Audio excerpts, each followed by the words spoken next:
وسيدنا أحمد الرفاعي وسيدنا أحمد البدوي ثم إلى روي الحبيب عبد الرحمن السقاف بن محمد مولى الدويلة وأولاده 13 والحبيب عمر بن عبد الرحمن والحبيب عمر المحضر وأصول المفروضين وجميع أهل تريم وزمل شبيكه والبقيع ثم إلى روي الشيخ محمد سمان المدني والشيخ محمد رشاد البنجري والشيخ كشف الأنوار بن جسم البنجري والشيخ محمد زين بن عبد الغني ثم إلى روي قطب الإرشاد وغوث العباد والبلاد الحبيب عبد الله بن علي محمد الحداد والحبيب بن عبد الرحمن الأبطال الشيخ علي بارس وجميع أهل سلسلتهم والآخرين عن نور المنتهى والمنتسبين إليهم اللهم أعلي درجاتهم في الجنة وانفعنا ببركاتهم وأسرارهم وأنوارهم وعلومهم في الدين والدنيا والآخرة وأن الله يرزقنا الإخلاص في طلب العلم وفي نشر في جميع الطاعات لهدي الله وعلى أمير وصلاة الصالح إلى حضرة النبي. الفاتحة.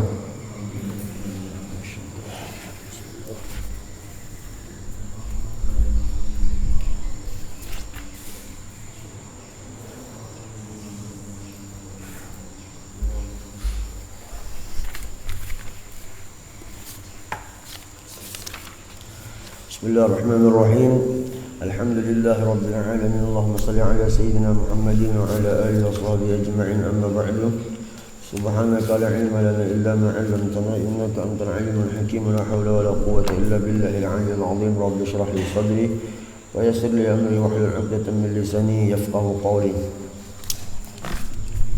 حتى قال بعضهم قال عمرك ما الإنسان إلا ابن ابنه إلا ابن دينه فلا تترك التقوى اتكالا على النسب فقد رفع الإسلام سلما فارس وقد وضع الشرك الحسيب أبا لهب. Jadi sambungan kemarin tentang masalah ta'zim kepada orang, memuliakan dan memuji kepada orang, baik itu orang alim ataupun orang biasa.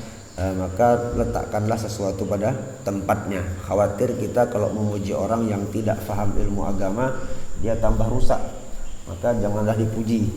Adapun kalau orang soleh, orang yang ilmunya sudah banyak, dipuji malah itu menambahkan dan menguatkan keimanan mereka. Kemudian lagi seorang yang hanya mengandalkan keturunan nasab saja, itu tidak manfaat kalau dia tidak bertakwa kepada Allah Subhanahu wa taala. Seperti dikatakan sebagian ahli hikmah di dalam qasidah syairnya, la umruka, demi jiwamu, demi umurmu, mal insan, apalah sebuah umur, illa ibnu dinihi, kecuali memang dia memiliki pemahaman agama. Jadi kita memiliki umur panjang diberikan Allah, itu sama sekali tidak membawa kemanfaatan kalau kita tidak paham tentang ilmu agama. Fala tatrukit taqwa ittikalan 'ala nasab. Kalau kamu punya keturunan, punya nasab yang bagus, tetapi kamu jangan meninggalkan takwa. Tetap kitanya dituntut untuk memahami agama dan patuh tunduk kepada perintah Allah Subhanahu wa taala. Contoh, faqad rafa'al Islam Salman Farisin. Salman Al-Farisi ini bukan orang yang dalam lingkungan Nabi. Dia bukan keluarga Nabi, orang luar. Dia tidak punya keturunan seperti keturunannya Bani Hashim. Keturunan Nabi kan punya nasab. Nah, tetapi Salman ini orang yang cinta dan tunduk kepada baginda Nabi Muhammad, sehingga beliau diangkat oleh Allah maqamnya. Sebaliknya, waqad wada'a syirku al-hasiba Aba Lahab. Sebaliknya ada al-hasib, seorang yang memiliki nasab mulia. Siapa itu? Abu Lahab. Abu Lahab bahkan salah satu daripada paman Nabi, saudaranya Sayyidina Abdullah. Beliau bahkan diabadikan di dalam Al-Quran. Kenapa? Sebab karena arsyirku, tidak takwa kepada Allah, ada sifat syirik, sehingga walaupun keluarga besar orang baik, tapi kalau tidak takwa tetap saja hancur. Intinya pahami ilmu agama, patuhi isinya, taatlah kepada Allah Subhanahu wa taala. Maka ini akan membawa maqam yang tinggi di sisi Allah Subhanahu wa taala. Wa qala al-Mutanabbi, idza lam yakun nafsu syarif ka aslih famadha alladhi tughni rifa'ul manasib.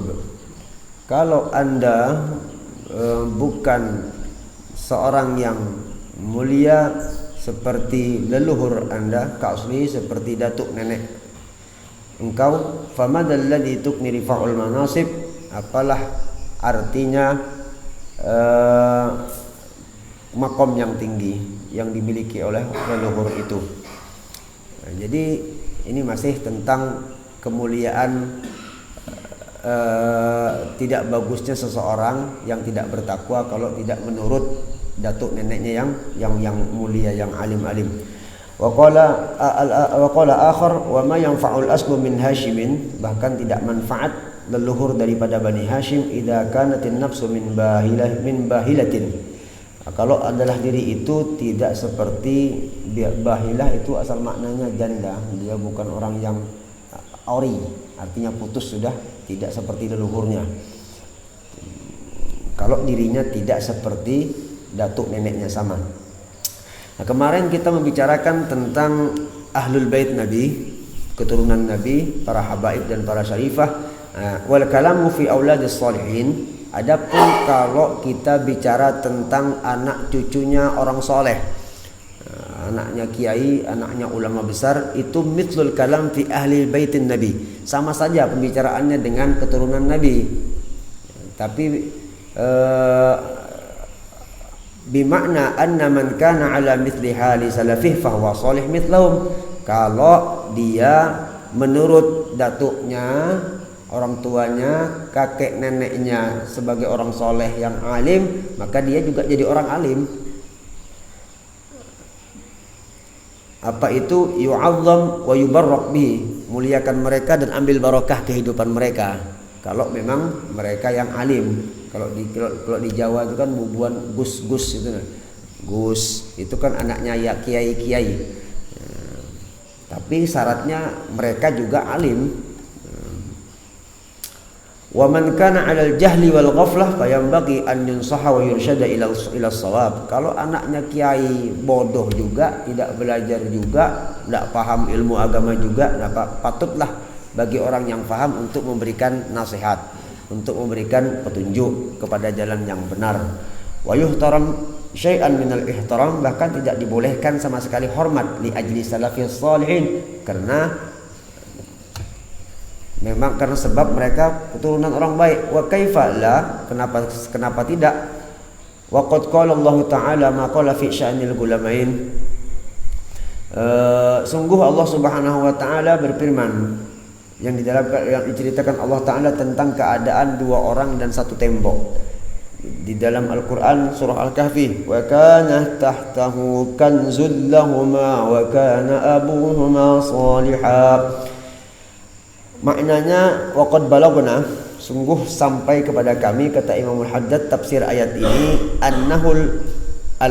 annahu al-abu sabi' lahuma min jihatil dia memiliki datuk nenek mereka dari jihad ibu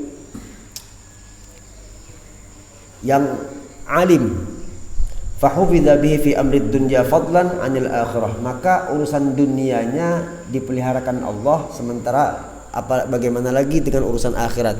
Jadi di ayat ini Allah menceritakan ada dua orang anak.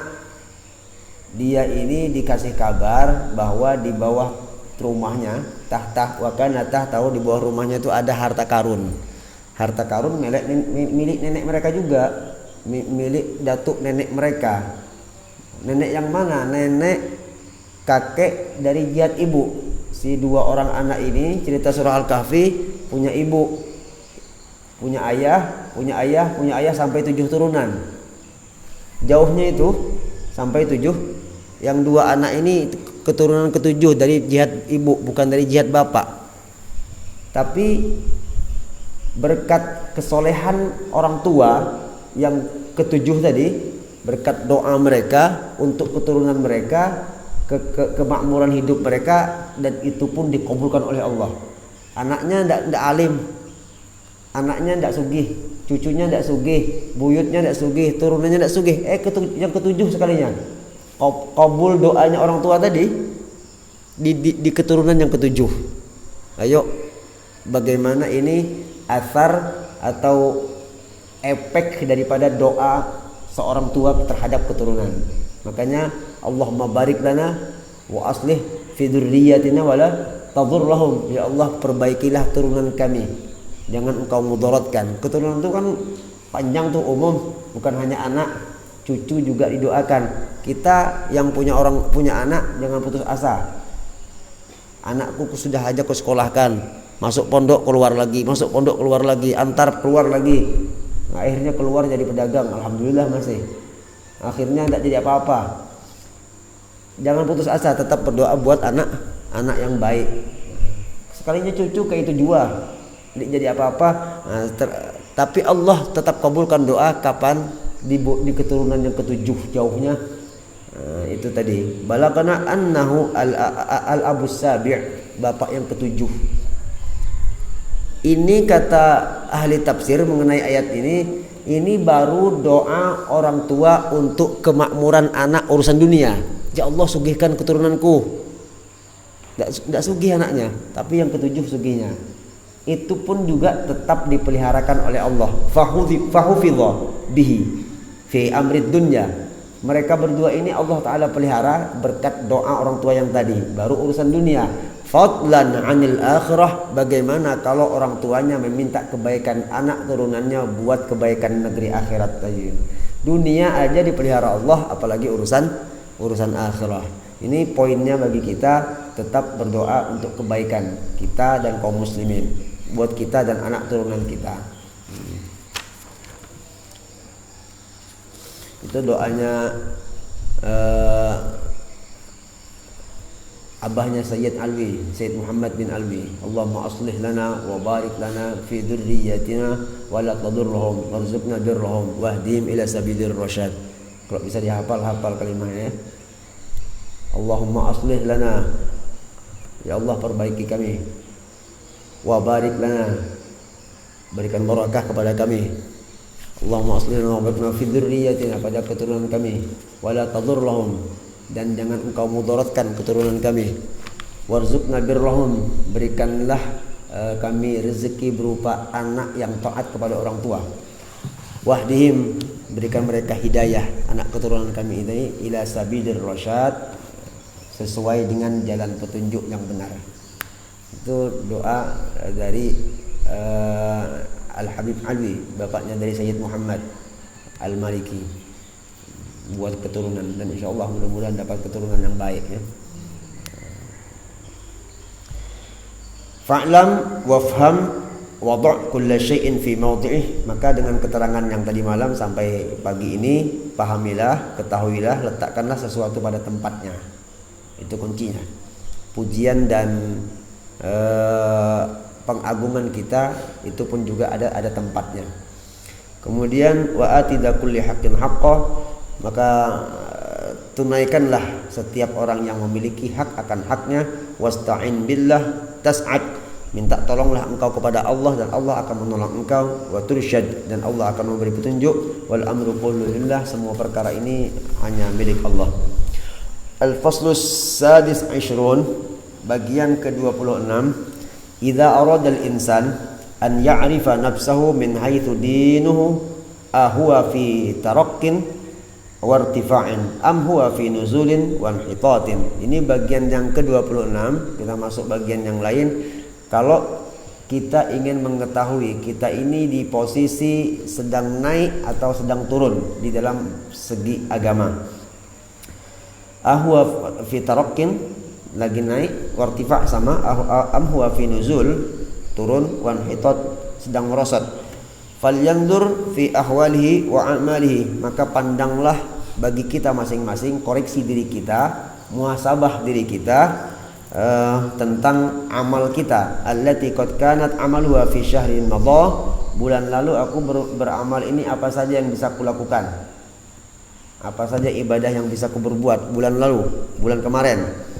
Aw amun qadin qada, atau tahun kemarin, apa saja prestasi akhirat yang bisa sudah aku perbuat. Kontrol perhatikan itu, fa in kana yajidu ahsana fi nafsihi wa afdala min al-ahwal a'mal allati huwa 'alaiha fi awqatihi al-hadirah.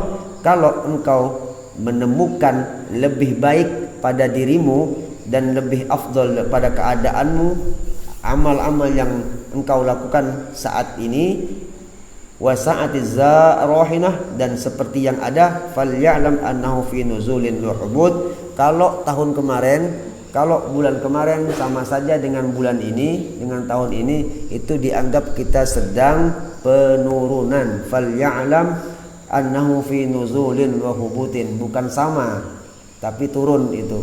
Kalau takaran amalan kita sama.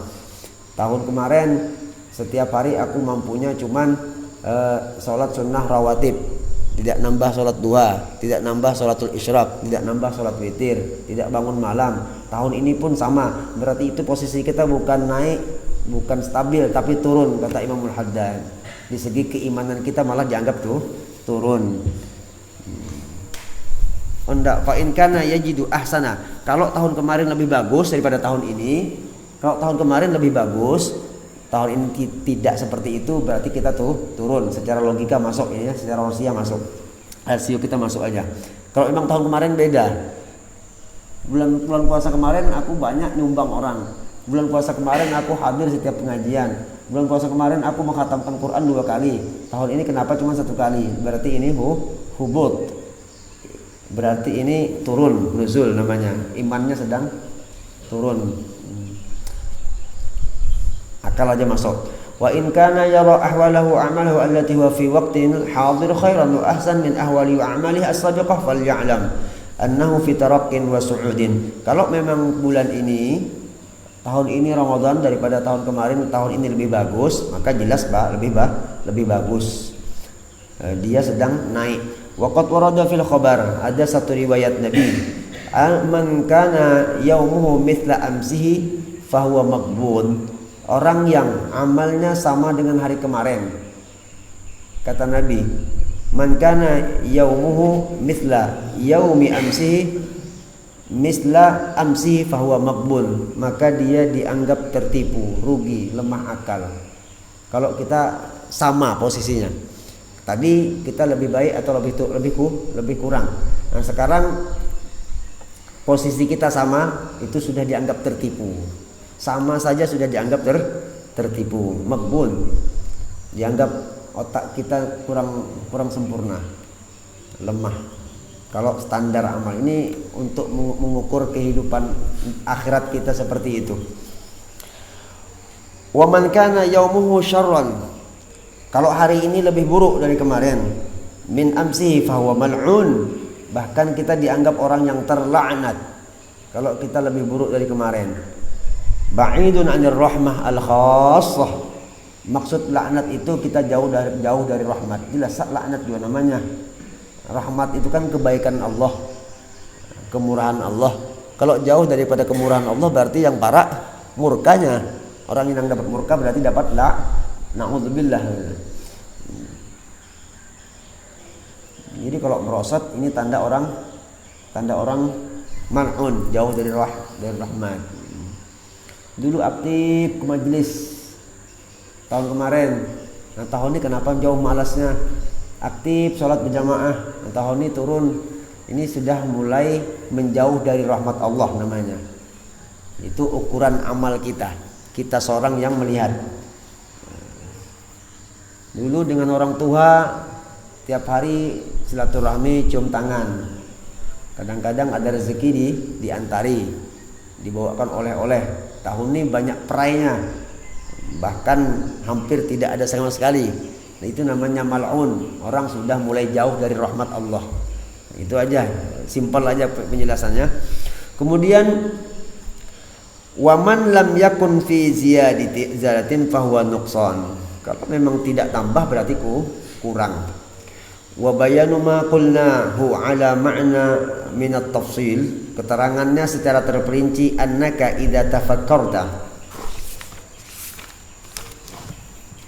bahwasanya engkau, kalau engkau pikirkan pada hari-hari qad madat alaika, annaka kunta tara fi nafsika zuhdan fid dunya wa raghbatan fil akhirah wa tawarru'an anis syubhat. Kalau engkau lihat pada diri engkau zuhud tentang dunia. Hari-hari kemarin, ini masih perincian yang tadi. Kalau kita perhatikan tahun-tahun kemarin, aku tidak terlalu nafsu dengan dunia. Banyak gemar pun untuk negeri akhirah dan wara' terhadap syubhat, perhatian bujur, kontrol terhadap yang meragukan. Syubhat ini yang meragu-ragukan, ini halal ke haram, ku jauhi itu tahun kemarin. Wa musari'atan fil khairat, dan bersegera setiap adzan laju datang ke masjid, musari'ah lil khairat. Kalau ada kegiatan sosial paling awal membantu. Wa mubadiratan ila ta'at, segera untuk bertaat kepada Allah. Wa tabaudan anis sayiat, jauh dari perbuatan yang melanggar norma Islam. Thumma lam yajid mithla dhalik wala akthar minhu fi sa'atika al-hadirah, arafta bidzalika annaka fi inhitat. Tetapi saat ini engkau tidak mendapatkan itu.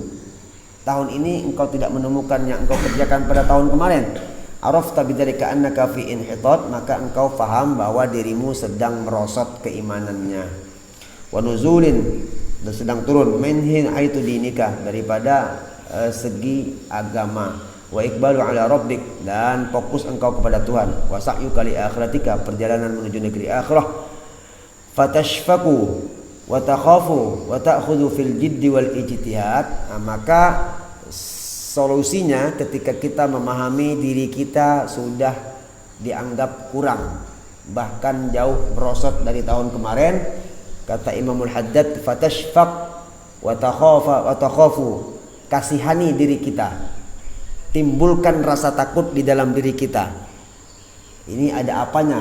Kalau kita sudah turun semangat kita dalam agama, kalau sudah turun, maka sayangi diri kita dan timbulkan rasa takut, rasa cemas di dalam diri kita. Ini sudah alamat berbahaya. Kan mal'un itu sudah mulai menjauh dari rahmat. Na'udzubillah wal iyadzubillah. Wa ta'khudhu fil jiddi wal ijtihad, mulailah bersegera lagi untuk memperbaiki itu. Tadinya dengan ulama sayang, baik, dekat, akrab. Sekarang sudah renggang, malas senyum, apalagi silaturahmi, jabat tangan tak mau lagi. Ini ba'id an rahmatillah. Ini kata Imamul Haddad sudah mulai dianggap, orang sudah mulai menjauh. Ini kalau sudah mulai menjauh itu bahaya, alamat bahaya.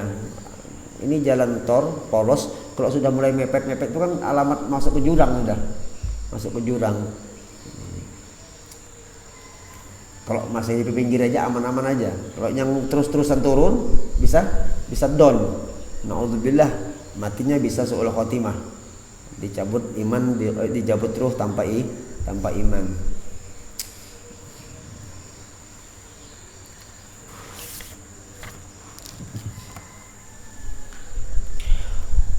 Wa in dhahara laka al-mazidu fil ikbar wal raqbah izdatta lillahi syukran. Kalau engkau mengetahui diri engkau ini sedang bertambah iman. Tadi kita melihat diri kita dalam kekurangan. Sekarang kita merasakan hari ini, kita koreksi diri kita hari ini lebih baik. Aku tahun kemarin jarang aktif ngajian subuh. Aku tahun kemarin jarang ikut sholat isyraq. Aku tahun kemarin jarang ikut sholat tarawih. Aku tahun kemarin puasaku tidak sempurna. Tapi tahun ini alhamdulillah, sedekahku lancar, sholatku sempurna, puasaku full. Umpama kita menumbuhkan itu pada diri kita, maka izdatta lillah, tambahi karena Allah syukur engkau. Nah, kalau bertambah iman, kalau kurang iman, kita cemas terhadap diri kita, timbulkan rasa takut. Kalau kita sedang naik, maka tambahi syukur kita. Itu amalannya kan, amaliyahnya. Jangan membanggakan diri, tambahi syukurnya. Wali minnatih wa fadlih, Karena ini adalah minnah, ma'unah dari Allah, bantuan dari Allah, kebaikan dari Allah. Alaika syuhudan wa dzikran, tambahi di segi tafakkur, syuhud, pemikiran, wa dzikran, dan sebutannya. Jadi dipraktekkan bahwa kita ini sebagai hamba yang bersyukur kepada Allah karena iman kita bertambah, kebaikan kita bertambah. Walam tu'ajjib binafsik. Lihat, yang perlu kita perhatikan, jangan merasa bangga dengan diri kita. Kalau hari ini aku dapat ngaji 1 juz, senang sudah, itu wajar. Cuman jangan jadi kesombongan kita, bahkan menganggap diri kita hebat. Itu yang merusak. Hari ini aku mampu bersedekah lebih daripada kemarin umpamanya. Nah, itu jangan ujub, jangan mengagumi diri sendiri. Jangan mengagumi diri sendiri. Walam tandur ila haulik wa quwwatik. Jangan juga dipandang keadaan kita dan kekuatan kita. Oh, ini aku luar biasa. Nah, itu namanya asyik membanggakan diri sendiri. Fa innal amra kama qala Allah Ta'ala, karena semua perkara itu menurut firman Allah, walaula fadlullahi alaikum wa rahmatuh ma zaka minkum min ahadin abada walakinallaha yuzakki man yasha wallahu sami'un alim. Andai kata tidak karena fadlullah, kelebihan yang Allah Ta'ala berikan, fadlan minallahi wa ni'mah, ini semua adalah anugerah dari Allah, wa maghfiratan wa rahmah, ampunan Allah, ya tawwab, yang maha penerima taubat, ya wasi'al maghfirah, yang maha menerima ampunan, ya arhamar rahimin, Allah yang maha pengasih dan penyayang. Jadi ini semua adalah bentuk kasih sayang Allah. Aku bertambah iman, bertambah ibadah, bertambah kebaikan, ini adalah bukti kasih sayang Allah. Nah, jadi jangan ta'ajub dengan diri, jangan kagum dengan diri sendiri. Wa rahmatuh, dan rahmat Allah. Jadi ini karunia dan rahmat Allah. Ini kalau kita masukkan lagi, makna rahmat itu berkat Nabi Muhammad. Walaula fadlullahi alaikum wa rahmatuh, kalau tidak sebab berkat Nabi Muhammad, ma zaka minkum min ahadin, maka diri Anda itu tidak menjadi orang bersih. Artinya naiknya iman kita itu ada sumbangan yang besar daripada Nabi kita Muhammad sallallahu alaihi wasallam. Ma zaka minkum, Anda tidak menjadi orang yang baik. Allah bilang seperti itu, Anda tidak menjadi orang baik, sama sekali tidak jadi orang baik. Jadi intinya kita mampu berbuat taat, ini ada sumbangsih besar dari Nabi Muhammad. Karena kebaikan ini bersumber dari Nabi Muhammad, bermuara dari Nabi Muhammad sallallahu alaihi wasallam. Kita tahu sembahyang dari mana? Kita mengerti sholat ini dari mana? Dari guru kan? Guru kita dari gurunya. Akhirnya dari Nabi Muhammad. Kita baca Quran dari mana pahamnya? Dari guru. Belajar tajwidnya dari guru, gurunya dari gurunya, sampai kepada Nabi Muhammad. Jadi puncak kebaikan itu adanya pada diri Nabi Muhammad. Kebaikan yang bisa kita lakukan tidak bisa lepas daripada kebaikannya Nabi Muhammad. Nah, maka dari itu Allah selalu membawa kalimat ini, walaula fadlullahi alaikum wa rahmatuh ma zaka minkum min ahadin, maka diri Anda tidak bersih, walakinallaha yuzakki man yasha. Bersihnya kita, baiknya kita, mampu berbuat taatnya kita, itu memang kehendak Allah, kepada Allah yang menjadikan pilihan. Pilihan itu milik Allah. Alhamdulillah pagi ini kita termasuk orang yang dipilih oleh Allah Subhanahu wa taala. Yuzakki may yasha. Siapa yang Allah Ta'ala kehendaki jadi orang baik, ya itulah yang dipilih oleh Allah Subhanahu wa taala. Mudah-mudahan ini istiqomah ya. Kebaikan ini mudah-mudahan istiqomah, mudah-mudahan continue. Ramadan tahun ini alhamdulillah guru, aku dapat tahan. Ada orang mengucap seperti itu. Yang mudah-mudahan ini kebaikan yang Allah Ta'ala pilih buat kita. Makanya ada ustadz-ustadz, ulama-ulama, guru-guru kalau ceramah itu, Anda yang berhadir di sini adalah Anda orang yang dipilih oleh Allah. Itu memang benar sudah. Yuzakki man yasha. Allah Ta'ala pilih Anda sebagai orang yang bersih. Kalau tidak dijadikan Allah, ya ngantuk, itu ngantuk berat. Tidur aja, tidak usah berangkat. Gitu. Dingin, mending selimutan aja.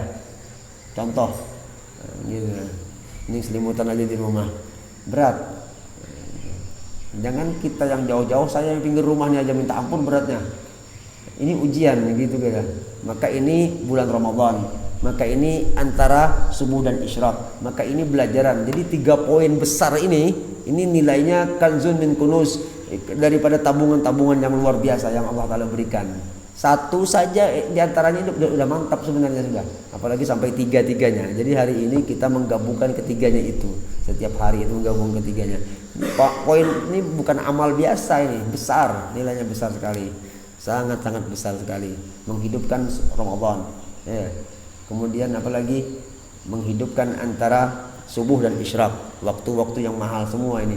Kemudian lagi ta'lim, belajaran ini bagian thariqah yang mahal sekali, perjalanan yang sangat tinggi nilainya. Malaikat pun cinta kepada kita, insyaallah, mudah-mudahan.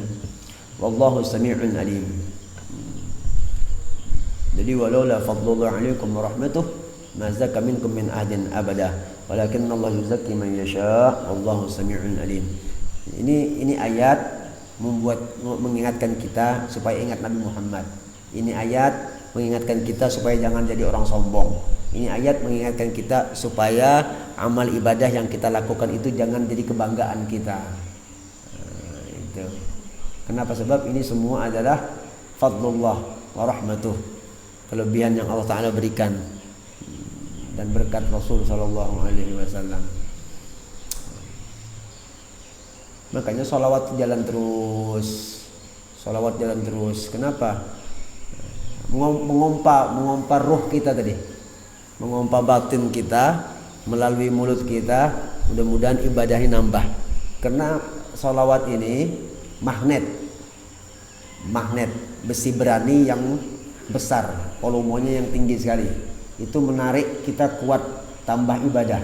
Salawat itu tadi, kita malas ngaji, kita malas sholat jamaah, kita malas hormat kepada ulama. Banyak solawat yang khusyuk, hadirkan baginda Nabi Muhammad, dan itu akan menarik yang lain, menarik ibadah-ibadah yang lain ngumpul semua. Itu namanya warahmatuh, rahmat Allah Subhanahu wa Ta'ala. Wallahu a'lam. Al-faslu sabi' wal 20, kita masuk bagian ke-27. Kullu man sawwa baina akhiratihi wa dunyahu fil ihtimam wal hirsil batin was sa'yi wat talabi zahir fa huwa ala ghayatin minal himaqah. Ini lagi pembicaraan tentang seseorang yang menyamakan kedudukan dunia dan akhirat, membanding-bandingkan kemuliaan dunia dengan kemuliaan akhirat. Setiap orang yang menyamakan antara akhiratnya dan dunianya, fil ihtimam, dalam kesungguhannya meraih dunia, dalam kesungguhannya mencapai negeri akhirat, wal hirs, semangatnya, wal hirsul batin, semangat di dalam jiwanya, was sa'yu, dan kekuatan dalam meraihnya, wat talabul zahir, tuntutan di segi zahirnya, fahuwa ala ghayatin fil himaqah wa nihayatin fil ghabawah. Maka orang itu dianggap puncak kebodohan ya seperti ini. Kalau dia menyamakan posisi dunia dan akhirat tadi. Dia gemar meraih akhirat, berhimat beribadah, mencari dunia kayak itu juga, berhimat juga. Nah, ini orang kurang sehat otaknya. Dianggap mulhadan. Kalau di kalangan sufi, orang seperti ini goyatul himaqah, puncak bodohnya jadi seperti ini. Sama saja dia membanding-bandingkan mutu dunia dengan mutu akhirat tadi itu. Padahal ini tidak bisa dibandingkan sama sekali. Jauh turun level ini daripada level akhirat. Kenapa? Cara kerjanya kok sama gitu. Fa kaifa biman yakunu ihtimamuhu bidunyahu wa hirsahu 'alaiha wa sa'yuhu laha a'zam wa akthar min ihtimamihi bi ukhrahu wa sa'yihi laha. Itu sama saja, coba perhatikan, sama saja dianggap puncak kebodohan. Kekuatan kita dalam beramal umpamanya full 100%. Mencari dunia juga full 100%, imbang. Ini sudah dianggap, kata Ibnu Haddad, orang ini puncak bodoh. Bagaimana dia lebih giat bekerja mencari dunia daripada mencari akhirat. Ini mungkin kalimatnya bodoh di atas bodoh. Tapi ini menurut pendapat sufi ya. Itu semua letaknya di batin kita. Itu semuanya letaknya di hati kita. Seberapa jauh kecintaan itu ada. Kejauhan letaknya seberapa kuat kecintaan itu ada di dalam hati. Sama saja sudah bodoh. Bagaimana ini lebih tinggi? Kalau urusan dunia, tahan malam tidak tidur, yang penting bisa berangkat pagi. Nah maksudnya, giliran akhirat 1000 alasan. Anakku sakit, aku sibuk, aku kerja, tidak bisa datang. Ini sudah kelihatan perbandingannya, semangatnya, hirsnya, tolabul zahir, tuntutan zahirnya sudah menonjol di segi dunianya. Tahan aja malam itu tidak tidur, jaga fisik buat besok supaya bisa dapat. Yang kita tidak usah menyebutkan jenis apa yang diraihnya gitu. Yang penting semangatnya dalam meraih itu sudah ada persiapan. Ini kelihatan sekali dia membandingkan kebaikan dunianya daripada kebaikan akhirahnya. Na'udzubillahi min dzalik. Kasihan, kata Ibnu Hajar kemarin, kalau ketemu orang seperti itu kita merasa kasihan. Kalau ketemu orang kayak gitu kita merasa kasihan. Doakan mereka, doakan. Pagi-pagi sudah siap-siap untuk meraih, dunia.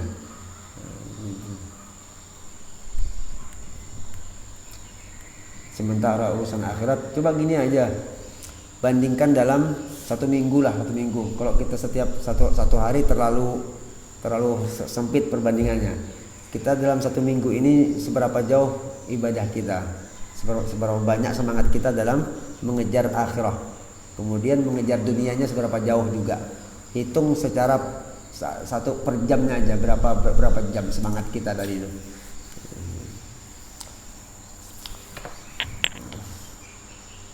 Ini bahasanya kejam sekali buat kita. Ghayatul himaqah. Kalimatnya seperti itu. Nihayah minal ghabawah. Ghabawah itu sama bodoh maknanya. Akhir daripada kebodohan. Fa kaifa biman yakunu ihtimamu bin jahwi ruswa 'alaiha wa sa'yulahu a'dham wa aktsar min ihtimami bi ukhrahu wa sa'yilaha. Bal kaifa yakunu halu man la yakunu lahu ihtimamun bi akhirati wala hirsun 'alaiha albattata na'udzubillah. Ada tadi kita di awal bicara dia menyamakan semangat dalam meraih dunia dan akhirat. Yang kedua, kita menceritakan ada orang yang sedikit lebih banyak kekuatan dunianya daripada negeri akhiratnya. Dia ada juga akhiratnya Pak, dia cuma tidak banyak. Nah, yang ketiga ini dunia semata, akhiratnya nol. Ini kata Imam Haddad, aku tidak bisa ngomong lagi lah. Na'udzubillahi min dzalik, pokoknya sudah seperti itu. Na'udzubillah jawabannya, na'udzubillah. Artinya parah betul sudah. Parah bujur.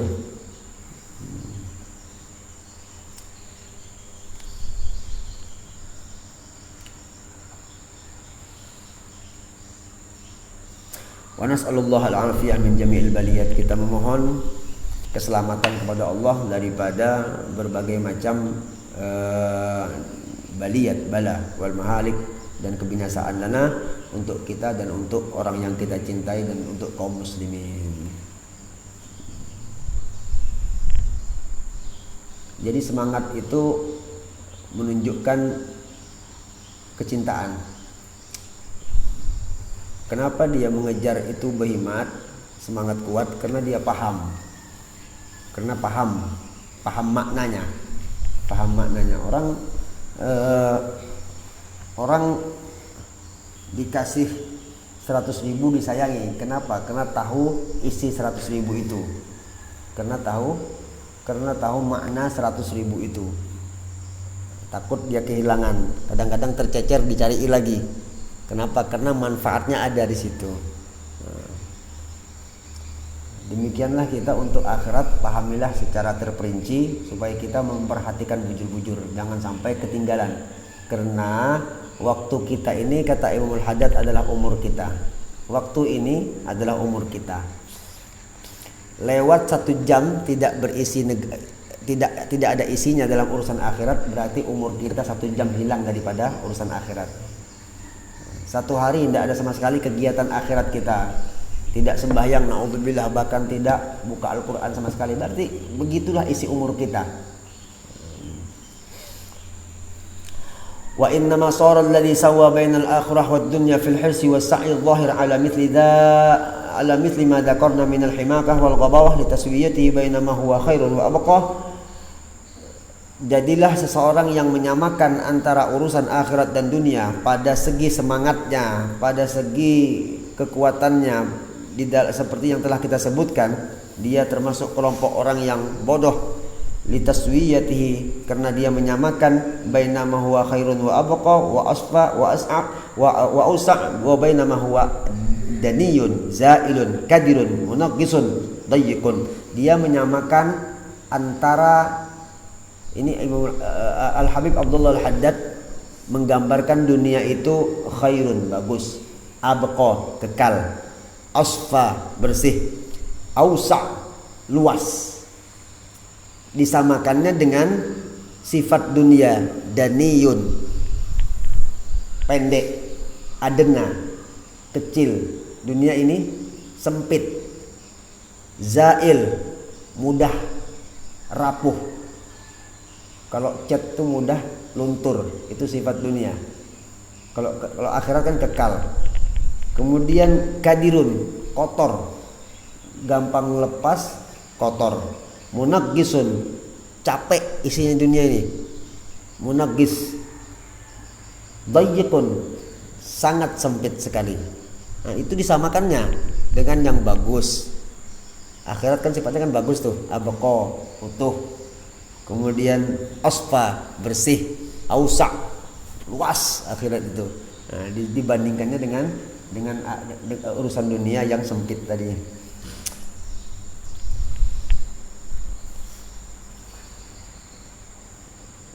Fasara mithluhu mithla man sawwa bainal jauharah wal ba'arah. Sama saja, kata Imam Al-Haddad, orang yang membandingkan dunia dengan akhirat sama saja dia membandingkan permata dengan kotoran.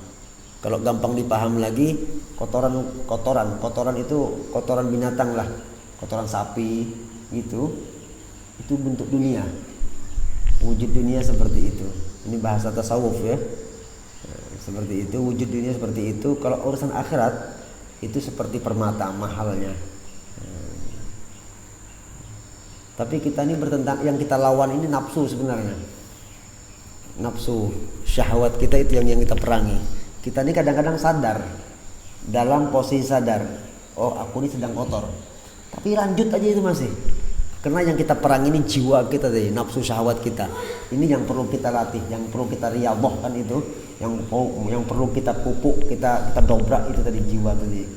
Kita sadar bahwa akhirat itu bagus, tapi ntar dulu lah. Kan dia dulu hak.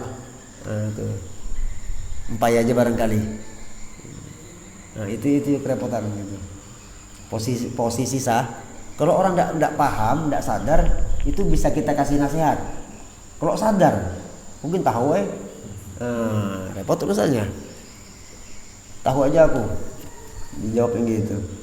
Bahkan perbandingan dunia dengan akhirat, wa baina al-qit'ati min adh-dhahabil khalis wal khazafah, sama seolah emas murni dengan tembikar. Tembikar itu tanah liat yang dipanaskan.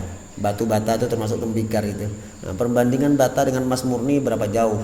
Bata harganya paling 1.500. Emas murni kalau segitu bisa beli mengalon kita. Nah, gitu mahalnya kan. Itulah antara dunia dan akhirat. Kemudian bal ab'ad wa aghrab. Bahkan perbandingan antara yang sangat jauh dengan yang wa aghrab, lebih bukan bal ab'adu wa aghrabu. Bahkan dia membandingkan bukan hanya perbandingan antara emas dengan batu tembikar tadi, dia membandingkan lebih jauh lagi perbandingannya. Ab'ad wa aghrab, perbandingan yang sangat jauh dan sangat asing sekali. Itu masih bisa kebaca perbandingannya tadi, masih kelihatan. Ini kata Ibnu Haddad lebih jauh lagi bisa seperti itu perbandingan dunia. Walau lam yakun fil akhirah illa al-baqa' was salamah. Kalau saja kita pahami makna akhirat itu cuma dua, ada kekal, ada selamat. Ya, yang kita butuhkan dunia itu di akhirat itu cuma dua aja. Akhirat itu negeri yang kekal dan kita butuh keselamatan. Itu aja dulu. Kita tidak usah mikirkan nikmatnya bidadari seperti apa, indahnya sorga seperti apa, kejamnya neraka itu tegak mana. Itu tidak usah pikirkan dulu. Kita butuh selamat dan paham bahwa surga akhirat itu kekal. Dunia ini sebentar, bentar bujur, setumat maha dunia ini. Sekarang meneh pokoknya sudah dilawas kita sini. Sifatnya tidak kekal, faniun kan, fana. Kita di sini sebentar, numpang. Transit, berapa luas transit itu bukan tujuan utama kita di sini. Kita paham negeri akhirat adalah puncak tujuan kita. Kekal dan selamat kita butuh sana. Kenapa berhemat-hemat di posisi transit ini? Nah itu maksudnya. Kenapa kita bikin di mana wadah transit itu bikin rumah mewah, beli kendaraan bagus. Padahal itu bakal ditinggalkan dan kita tidak tahu berapa lama kita di situ transitnya. Berapa lawas kita di sini di dunia ini, berapa lawas kita sini, kita tidak tahu. Maka kalau kita paham bahwa posisi akhirat itu kita butuh keselamatan dan di sana adalah bentuk yang kekal, itu min jamil afat lakanat ahaq bir rujhan wal ithar, maka itu sudah cukup menjadi alat untuk kita unggulkan, kita utamakan, ithar kita utamakan. Itu aja sudah perbandingannya dengan dunia.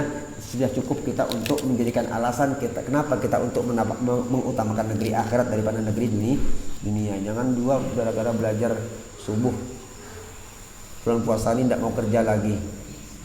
Nah, sudah aku mau masuk kamar aja, ambil tasbih, wudu. Nah, lepas juga kita kelirunya itu pulang.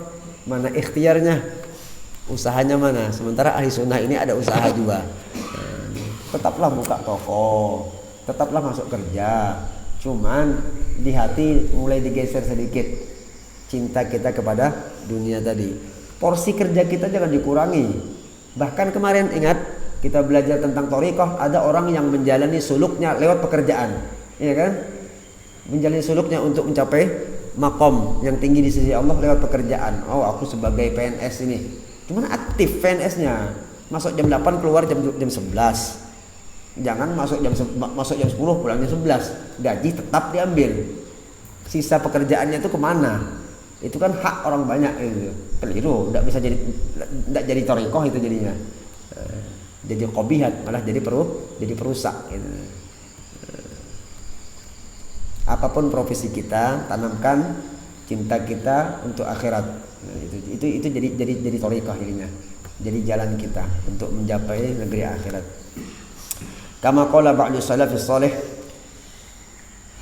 tanggung ya, sebagaimana perkataan ulama terdahulu rahimahullah, law kanatid dunya min dhahabin yafna wal akhirah min khazafin yabqa. Kalau saja dunia ini dari emas, yang emasnya bisa hancur tapinya dibalik ini, dan akhirat itu dari tanah liat yang kekal.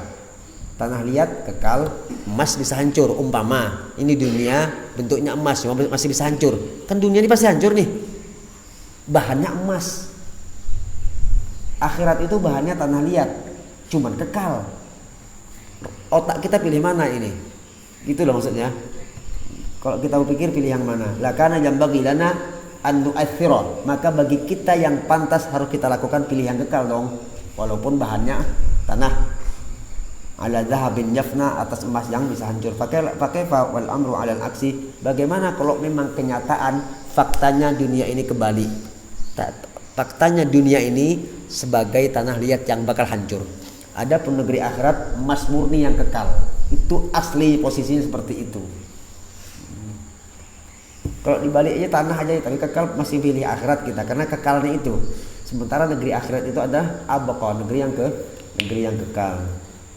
Fatabayyan wattadha anna alladhi yu'athiru dunya, maka jelas dan nampak bahwasanya orang yang mengutamakan dunia alal akhirah syakun murtabun, dia penuh dengan keraguan. Walladhi yusawi bainahuma ghabiyun wa ahmaq, orang yang menyamakan antara dunia dan akhirat dianggap orang yang bodoh. Walladhi yu'athiru al-akhirah 'ala dunya, orang yang mengutamakan akhiratnya daripada dunianya, huwal mu'minul kaisul hazim, itulah dianggap seorang mukmin yang cerdas, yang bijak. Wal fadlu biyadillah, kelebihan itu hanya di dalam kekuasaan Allah. May yu'tihi may yasha, Allah berikan sekali lagi kepada orang yang dipilih oleh Allah Subhanahu wa taala. Wal huda hudallah, petunjuk itu milik Allah. Ingat, petunjuk itu milik Allah, bukan milik kita. Kita ngomel-ngomel dengan ponaan suruh belajar ngaji, tapi kalau memang Allah tidak mau menghendaki, bisa berbuat apa? Tidak bisa apa-apa kita. Nabi sampai nangis-nangis melihat paman beliau kan lambat untuk mengucapkan syahadah. Innaka la tahdi man ahbabta, ya Muhammad, engkau tidak bisa memberikan petunjuk kepada orang yang engkau cintai. Lakin Allah yahdi may yasha, tapi Allah juga yang memilih kehendak. Kita, batas kita ikhtiar, usaha dan doa. Jangan dipukul berhemat anak, kasihan, patah tulangnya bisa nyambung lagi gara-gara lambat sembahyang. Wal fadl huwa al-hakimul hakim wa huwa al-hakimul alim, wallahu a'lam bissawab. Al-Fatihah. Bismillahirrahmanirrahim. Alhamdulillahirabbil alamin arrahmanir rahim. Shiratal ladzina an'amta 'alaihim ghairil maghdubi 'alaihim waladdallin.